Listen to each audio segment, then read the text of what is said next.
sila ang mga kailangan sila ng tawad. Maaari ko bang hilingin na natin agaran na kung sakali pong yan ay matutuloy, wala po tayong magiging problema sa anumang permit o magiging pollution sa mga tao. Magkakaroon po kayo ng tower.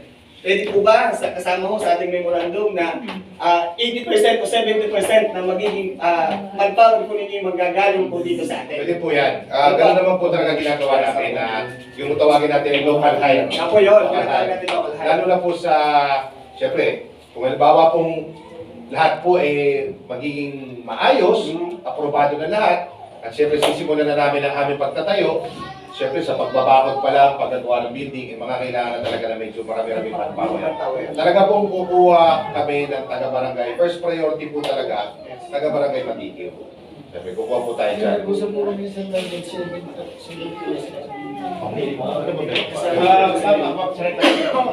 Last night lang naman. Siguro, marami na nabanggit mga mo, actually, ang tawag niya, planchado na lahat. Hindi tayo pwede mag-gawa. Hindi pa napag-usapan lahat.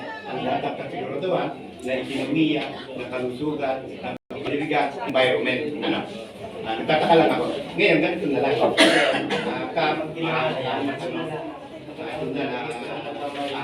Advice ko lang, yung requirements na pinaliwanag ko na kailangan para maintindihan ang mamamayan, ang barangay Matikyo, yun lang.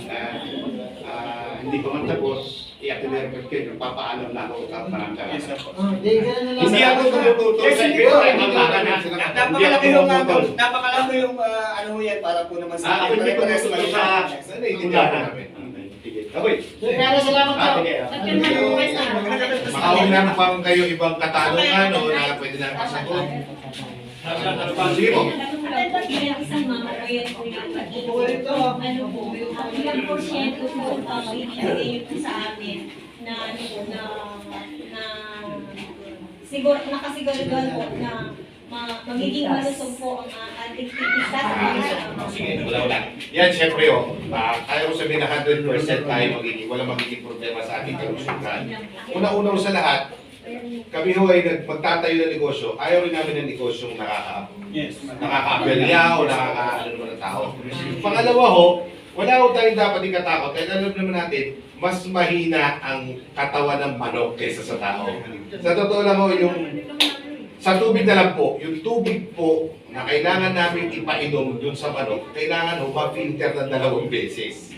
Hindi po tulad sa tao, sa totoo lang, tayo nakakainom tayo kahit sa bukan lang pwede tayo minom. Ang manok po, lalo na pagsisiw, hindi sila pwede. Madali silang mamamatay. So, doon ko magagarantiya na wala hong sakit na ibigay sa atin yung mga manok. Bagkus, baka tayo pa nga ho yung mga pagdala doon sa mga sisiw na sakit na mahalin na ikamatay. Kaya pagdating ko sa kalusugan, magagarantiya ko po 100%, wala magiging epekto. Alam naman po natin yan, ang manok tayo pa nga nakakadala ng sakit, nagdadala ng sakit sa kanila.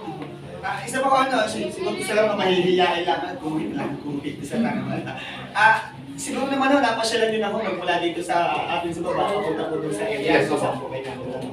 Isa pa ko tanong natin, yung pong access road, yung paglalabas at pagpasok ng produkto ng inyong pong kumpanya. Kasi parang dito sa parang may ano pa tayo kap, di ba? May something ano pa tayo sa daan. So possible na magandang access to mas maaga na magkakaroon po ng operational yan. Parang ito yata sa kabila. Ano po, parang ang mangyayari niya, parang iba sabi na naman kung sakasakali.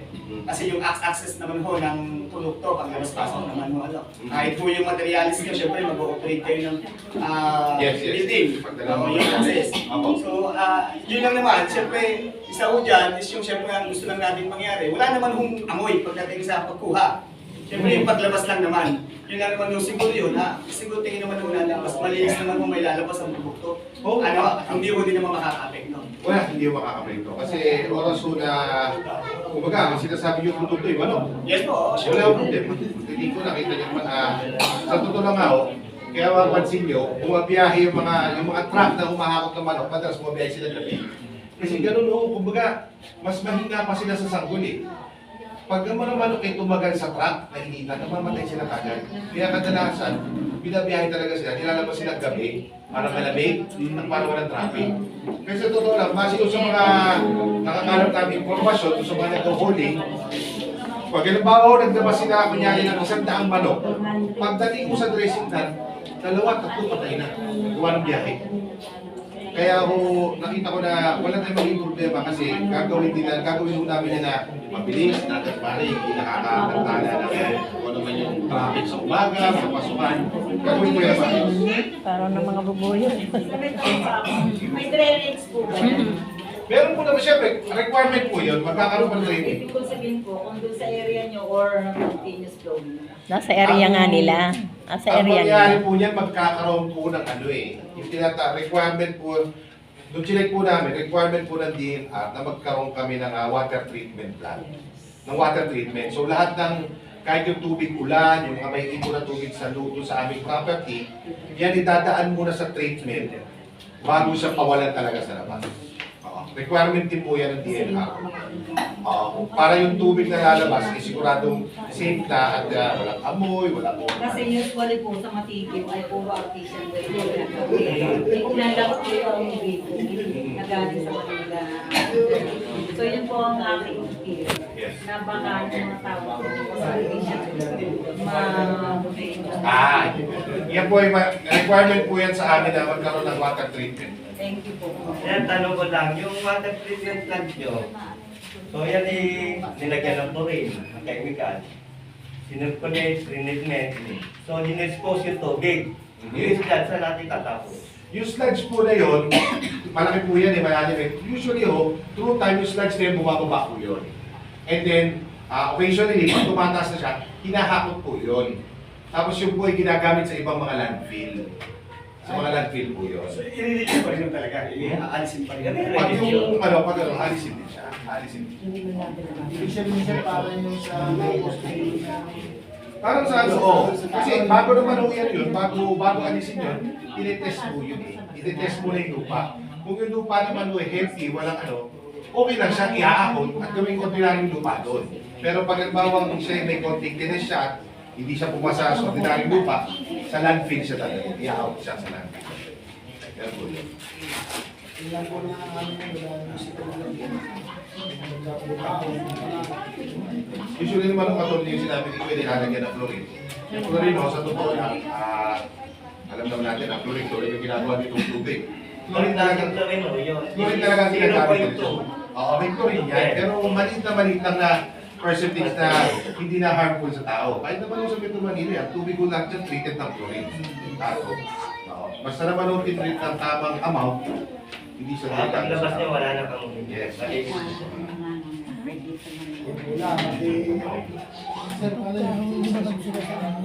Salamat po sa paliwanag natin. Yes, po. Opo.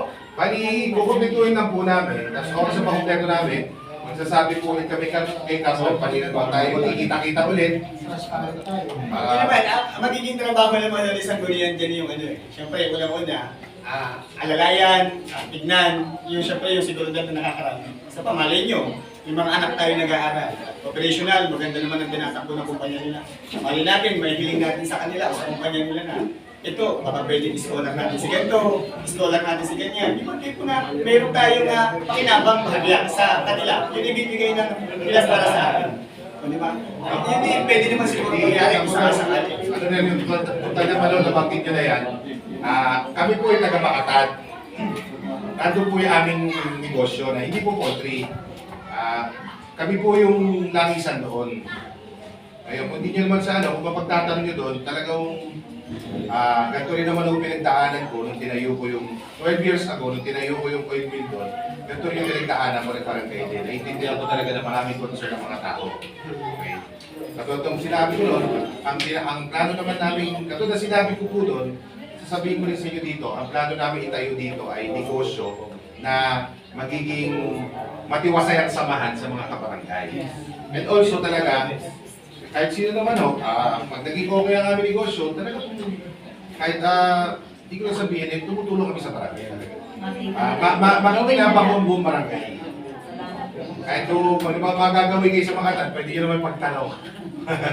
talaga pong, sa una lang po talagang ganito na kailangan natin magharap-harap. Siyempre po may mga... Siyempre yung mga concern nyo, na kailangan yung part naman namin, kailangan namin comply. Sa huli naman po, hindi kami tutuloy kapag merong hindi nag-approve eh. Ganun lang naman po kadali yun. So, hindi ang goal namin, ang target namin eh, siyempre mapaliwanag sa inyo lahat para po ma-approve, makuha rin namin yung approval ng lahat. Saka po ang nagsisimula sa negosyo ng maayos. Mas Opo. Yun lang. Meron pa po ba mga katalakasi? Kagaya po ng tanong ni Ate Angelica, kung gaano po kayo kasigurado na safe yung hangin, yung paligid, sabi mo nga po 100% sure na kayo na ligtas. Ngayon po, tanong po, paano niyo po nasabi na 100% sure kung sabi niyo nga po first time niyo pong i-face na sila? Kasi naman po, kaya po nasabi, dahil wala naman po kaming, wala naman po kasing chemical na masama kami gagamitin. Katulad yan, alam niyo naman po na ang manok, ang kailangan lang ay feeds. Feeds lang. Alam niyo naman, kahit naman lang. Feeds lang, hindi naman po kami tulad ng ibang kumpanya na gagamit ng mga caustic soda o mga asido. Ito po ay purely manok na palalaki namin gamit ang feeds. Ang pinaka-concern lang natin ay yung kanyang ipot na alam naman natin na ang ipot ng manok, dalawa lang naman ang problema sa ipot. Ang una, mabaho, which is kaya natin tanggalin pa sa tuyo. Pangalawa, langaw, which is pag natuyo, mawala. Yun lang, kaya garantisado po ko na pag na-control natin yung manage natin ang ipot, wala akong magiging problema sa kalusugan natin lahat. Tapos po, ang pinag-uusapan po natin dito is tunnel vent. Ano po? Ang farm natin ngayon ay consider na po nasa tunnel vent. Para po kayo nasa kwartong naka-aircon.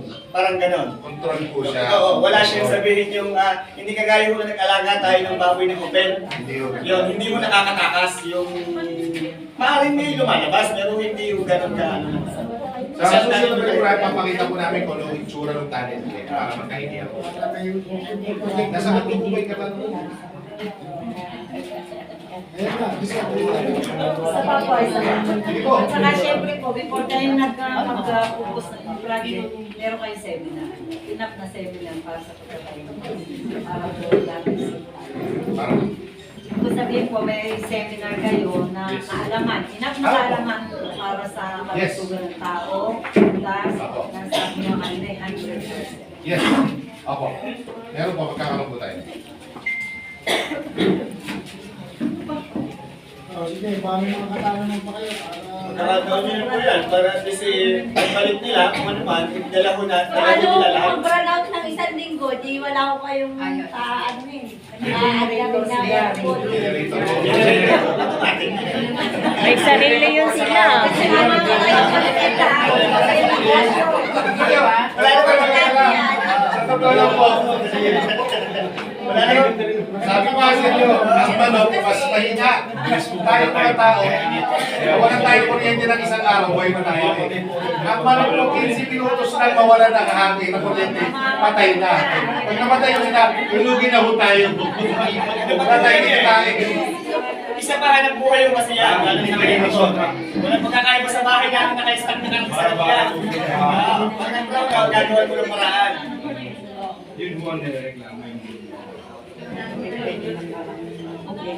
Pero may mga tanong pa po kayo, parang Na tatanungin muna ng barangay, mga kagawang, ang taong bayan dito. Ano po, magkakameron sila ng terna. Kung payat o hindi.